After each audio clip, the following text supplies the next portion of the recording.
Kotse na sinasakyan ni Claudine Barreto pinagbabaril. Lagay ni Claudine alamin.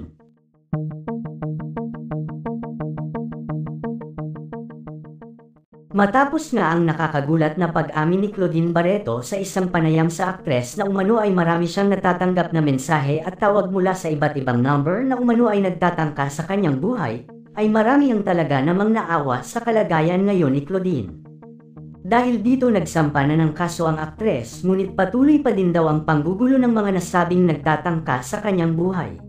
Nagbigay nga ng malaking takot ito sa aktres kaya naman napilitan na umano siyang lumantad sa publiko at isumbong ang kanyang pinagdadaanan sa kinauukulan. Kasabay nito ay ang pagsiwalat ni Claudine Barreto sa mga taong alam niyang nasa likod ng lahat ng ito. Hindi na umano mananahimik si Claudine Barreto matapos umanong makatanggap ng mga banta mula sa kanyang kapatid na si Mito Barreto at Marjorie Barreto. Ayon sa aktres, tinakot siya nito na isisiwalat di umano ang umano'y paggamit niya ng ipinagbabawal na gamot at magbibigay ng paninira sa media laban sa kanya. Ngayon, handa na siyang magsampa ng kaso, dala na rin ng suporta ng kanilang inang si Inday Barreto at ng iba pa nilang mga kapatid. Hindi madali para kay Claudine Barreto na humantong sa ganitong sitwasyon lalo na't kadugo ang kanyang kakasuhan. Ngunit sa gitna ng mga banta sa kanyang buhay at dignidad, pinili niyang tumindig at ipaglaban ang sarili at ang kanyang pamilya.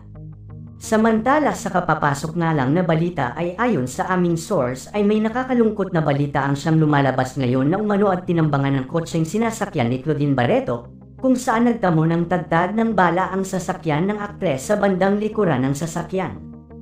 Himala umano na walang napuruhan sa mga sakay nito, ngunit ayon sa inisyal na investigasyon ng mga pulis ay mukhang ang motibo umano ng pamamaril ay ang takutin lamang ang mga ito base na din sa mga tama ng baril na natamo ng sasakyan. Iimbestigahan din umano nila kung ang nangyaring ito ay konektado sa pagtatangka sa buhay ng aktres. At hindi umano titigil ang kapulisan upang alamin ang tunay na dahilan ng pamamaril at kung sino ang nasa likod nito. Hindi pa inilalabas ang balitang ito sa media dahil na din sa sobrang takot na nararamdaman ng aktres sa buhay ng kanyang pamilya.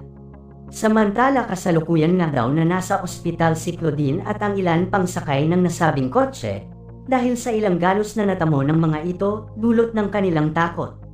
Wala pang inilalabas na statement si Claudine dahil ayon sa source kasalukuyan itong hindi makausap dulot ng trauma na natamo ng aktres dahil sa pangyayaring ito.